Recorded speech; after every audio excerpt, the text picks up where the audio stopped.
Muito obrigado, Ingrid Zanella. Satisfação cumprimentá-la. Parabéns pela coordenação dos trabalhos. Cumprimento o José Sérgio Cristóvão, presidente da Comissão de Direito Administrativo da OAB Nacional. Cumprimento o Egon Bockmann Moreira, ilustre jurista, antecessor aqui na palestra. Gostaria de cumprimentar o presidente da OAB Nacional, Felipe Santa Cruz, e o nosso eterno presidente, Marcos Vinícius Furtado Coelho, e agradecer o convite que me foi formulado para estar aqui neste evento magnífico e histórico da OAB Nacional, cumprimentando todos que nos assistem também. Gostaria de tratar um pouco do direito administrativo, do impacto da Covid-19 em suas estruturas e talvez em seu conceito, relembrando, na esteira do meu antecessor aqui, que o direito administrativo efetivamente foi forjado na Revolução Francesa, idealizando aí a separação de poderes, estruturando a teoria de separação de poderes, na medida em que, surgindo com a teoria da divisão de poderes, Locke e Montesquieu, ele se desenvolveu efetivamente no século XIX com o Conselho de Estado francês. E teve, um de seus principais teóricos, Maurice Horiot, a perspectiva de um direito jurisprudencial, porque ele nasceu no Conselho de Estado francês, e Maurice Horiot mostrou que o direito administrativo era, e sempre foi, e segue sendo, sobretudo, um direito jurisprudencial. Claro que ele evoluiu muito para um direito legislado, mas o direito romano-germânico, o direito administrativo romano-germânico teve na sua essência, no seu nascedor, um direito jurisprudencial. No Brasil, conquanto não houvesse a tradição de duplicidade de jurisdições, que é a característica essencial do direito francês, ele evoluiu sob a influência doutrinária do direito francês, consoante o magistério dos clássicos do século XIX, como foi o caso de Antônio Joaquim Ribas, Vicente Pereira do Rego, Veiga Cabral, entre outros. E uma característica do direito administrativo ao longo do século XX foi a sua verticalidade, porque não havia ainda o desenvolvimento da teoria dos direitos fundamentais. Assim nós vemos em Otto Meyer, na Alemanha, Léon Duguay, na França, Guido Zanobini, na Itália. Quer dizer, Garcia de Enterria, na Espanha, mostrou a importância do direito administrativo com a sua inserção na Constituição Espanhola de 78, ou seja, a constitucionalização do direito administrativo deu vigor à Constituição para que ela tivesse densidade normativa. Ao contrário do que muitos imaginam, a constitucionalização do direito administrativo não pode dissolver o direito administrativo, mas significa densidade normativa para a Constituição. Essa foi a grande polêmica entre Pablo Lucas Verdú e Garcia de Enterria, na Espanha. De certo modo, a teoria dos direitos fundamentais permitiu uma maior flexibilização do direito administrativo, uma maior horizontalização do direito administrativo. Ele deixou de ser um direito administrativo tão autoritário, com aquele poder de polícia autoritário. Então, nós temos o nascimento do direito administrativo, uma definição do direito administrativo, nas palavras do Diogo de Freitas Amaral, como sendo um conjunto de normas de direito público bem diferentes das de direito privado, diferentes para mais na medida que a administração é dotada de poderes de autoridade, de que os particulares não dispõem, diferentes para menos, na medida em que a administração é sujeita a deveres e restrições que tampouco oneram a vida dos particulares. É o direito administrativo. Os impactos da Covid-19, a meu ver, em tempos de calamidade pública e necessidade de medidas de coerção, de força, e, de algum modo, de maior deslegalização em certas atividades da administração pública, mostraram um dos traços essenciais do direito administrativo clássico e contemporâneo que tem sido discutidos por boa parte da doutrina, qual seja a supremacia do interesse público sobre o particular, que é um dos elementos vitais do conceito de direito administrativo. Esse interesse público, como tem sido discutido desde o final da década de 90, por um artigo que foi memorável do Humberto Ávila, questionando esse princípio que é muito defendido por Eri Lopes Meirelles, por outros autores, Celso Antônio Bandeira de Mello, e que foi questionado por mim num artigo que contestou a crítica de Humberto Ávila, e que depois gerou, a partir desta polêmica minha com Humberto Ávila, gerou uma série de outras reflexões, uma série de outros artigos e livros publicados a esse respeito, suscitou, digamos assim, uma onda de reflexões em torno de uma redefinição do direito administrativo contemporâneo, como se o princípio da supremacia do interesse público sobre o particular não existisse.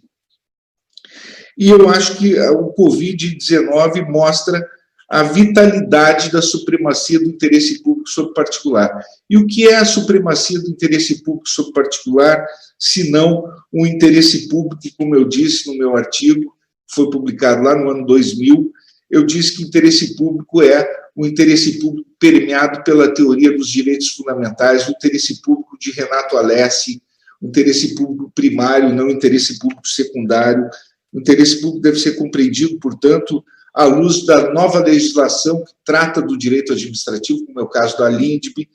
que é a Lei de Introdução às Normas do Direito Brasileiro, que veda a formulação de conceitos sem fórmulas fundamentadas e concretas e sem considerar suas consequências práticas. Esse interesse público sobre o particular que deve ser compreendido à luz, por exemplo, da teoria da nova gestão pública, e esta, por sua vez, absorvida pela teoria do governo digital, que vem sendo adotado também desde os princípios dos anos 2000 no governo brasileiro. O que é o governo digital? O governo digital é um processo que já tem sido implantado no Brasil por força de orientações do Tribunal de Contas da União, em processo da relatoria do ministro Benjamin Zimmer, que implanta a forceps do governo digital no Brasil. Esse princípio de governança digital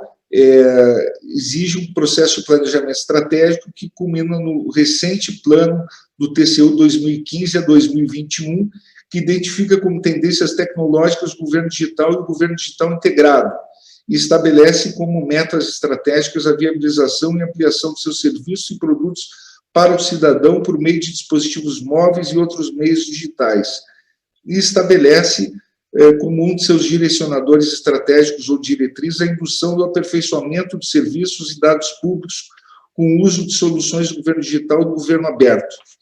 Pois bem, esse governo digital, muitos autores imaginam que com o governo digital, por exemplo, esse princípio da supremacia do interesse público sobre o privado estaria eliminado, porque haveria uma horizontalização completa do direito administrativo, ou então, com os contratos de PPPs, estaria eliminado o princípio da supremacia do interesse público sobre o particular. Isso é um equívoco completo. O direito administrativo ele é composto por estruturas complexas, sofisticadas e multiformes. Evidentemente que determinados contratos se pode estabelecer bases mais isonômicas entre o cidadão e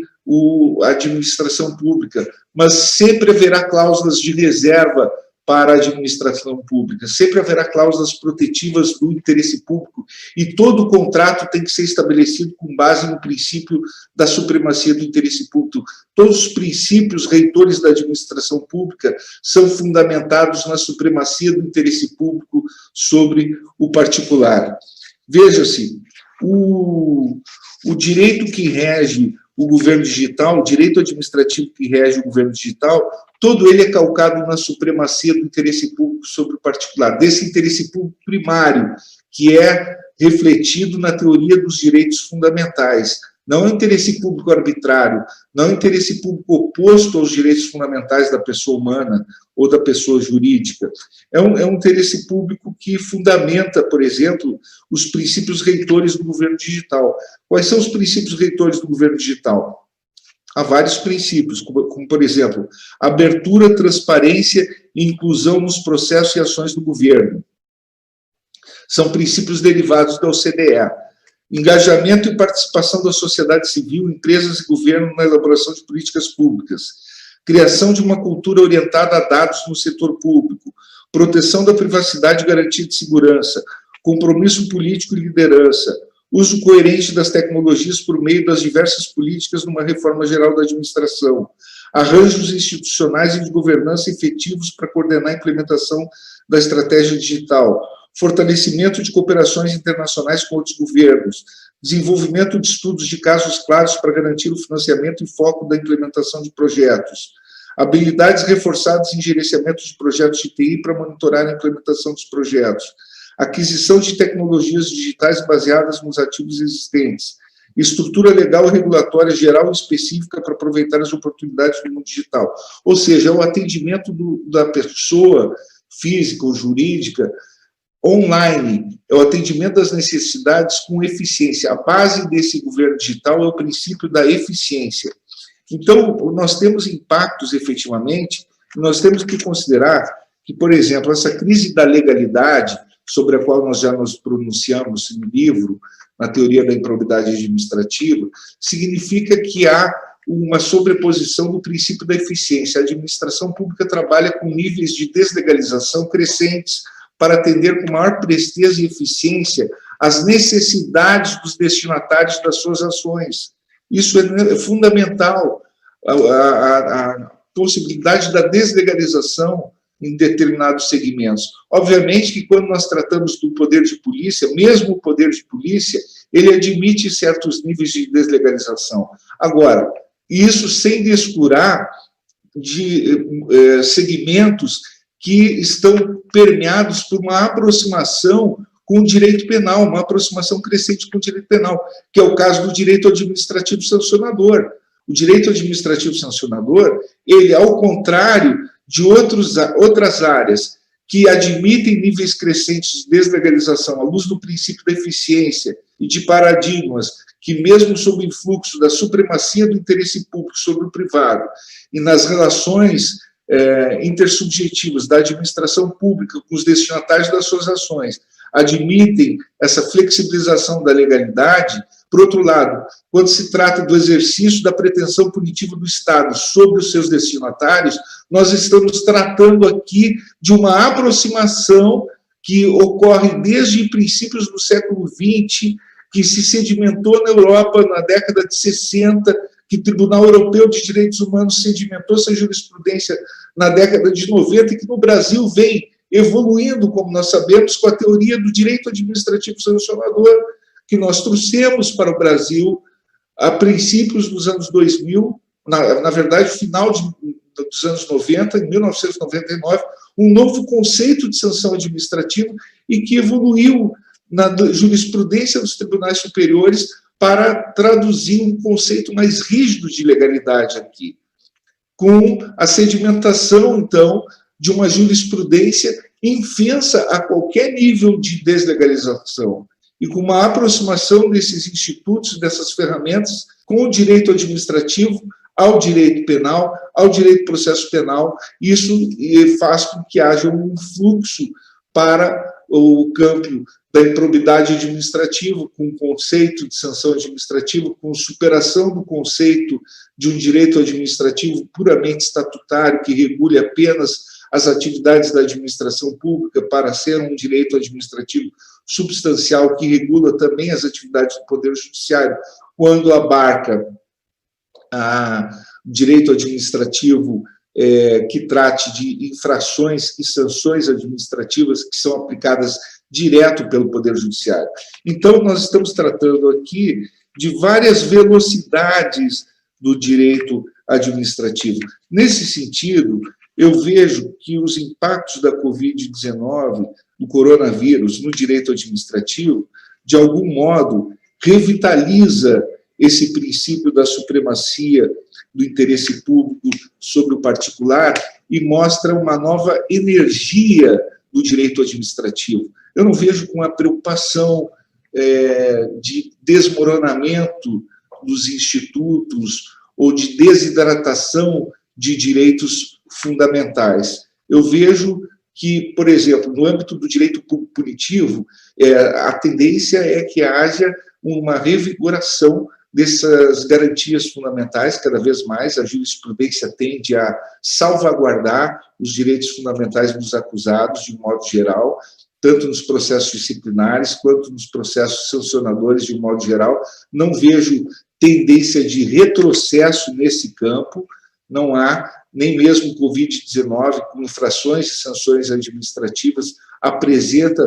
um risco de retrocesso no campo do direito administrativo sancionador ou no campo do direito penal, mesmo nas infrações contra a economia popular, com as normas sancionadoras em branco, eu não vejo risco de retrocesso. Agora, no campo do exercício do poder de polícia, nós talvez possamos refletir sobre uma aproximação do exercício do poder de polícia com o exercício do poder sancionador, porque o exercício do poder de polícia se pode pensar na teoria dos direitos fundamentais quando se trata de exercício de poderes que restringam liberdades individuais. Se o exercício do poder de polícia deve ser aproximado do exercício do poder sancionador,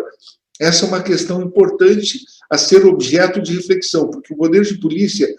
ele é um poder que tem um caráter cautelar, ele tem uma cautelaridade, e normalmente o regime jurídico do poder de polícia, ele não é idêntico ao regime jurídico do direito administrativo sancionador, como não é idêntico o regime, por exemplo, das medidas de ressarcimento ao erário, se aproxima de teoria da responsabilidade civil. Então, nós temos que fazer uma diferenciação de certas medidas, mas podemos encontrar pontos de inflexão, pontos de garantias comuns no âmbito dos direitos fundamentais, quando se trata, e o Supremo Tribunal Federal já assentou essa possibilidade, quando se trata de restrição a direitos fundamentais. E aí, nesse sentido, talvez, se certas medidas que são impostas no âmbito dos direitos fundamentais, elas possam se tornar extremamente gravosas, nós podemos trazer para o campo protetivo dos direitos fundamentais, trazendo também o âmbito de proteção já consolidado do direito administrativo sancionador para o poder de polícia, ou para as medidas de ressarcimento, ou para outras medidas cautelares, esse escopo protetivo do direito constitucional, sem dúvida alguma. Eu penso que o direito administrativo, ele serve, sim, a fins constitucionais, aos fins que estão na Constituição. Nesse sentido, a constitucionalização do direito administrativo, ela confere valores que são valores superiores do ordenamento jurídico e que servem como balizamento para a atividade dos operadores jurídicos como um todo, para a hermenêutica constitucional do direito administrativo. E seriam essas, basicamente, as reflexões que eu traria como sendo do direito administrativo e impactos da Covid-19, porque entendo efetivamente que há em curso no Brasil uma parte da doutrina que tentou desconstruir o direito administrativo, aproximando demasiadamente do direito privado, com uma horizontalização excessiva do direito administrativo e com uma desmoralização desse princípio da supremacia do interesse público sobre o particular. Nesse contexto, eu penso que houve uma revitalização desse princípio estruturante do direito administrativo, é um princípio estruturante que está na raiz do direito administrativo e, de certo modo, a epidemia mostrou uma revitalização do direito administrativo, da sua força, da sua energia, a partir desse princípio estruturante que boa parte da doutrina brasileira acredita, mas que é uma divisão radical de uma certa escola do direito administrativo brasileiro que se desgarrou, digamos assim, de alguns clássicos do direito público brasileiro para tentar desconstruir essa doutrina clássica que eu entendo que é válida, que mantém a essência do direito administrativo brasileiro. Seriam essas minhas reflexões, Ingrid Zanella, ilustres colegas, agradecendo mais uma vez a oportunidade por participar deste evento histórico e, mais uma vez, cumprimentando os colegas pelas suas brilhantes exposições aqui que me antecederam.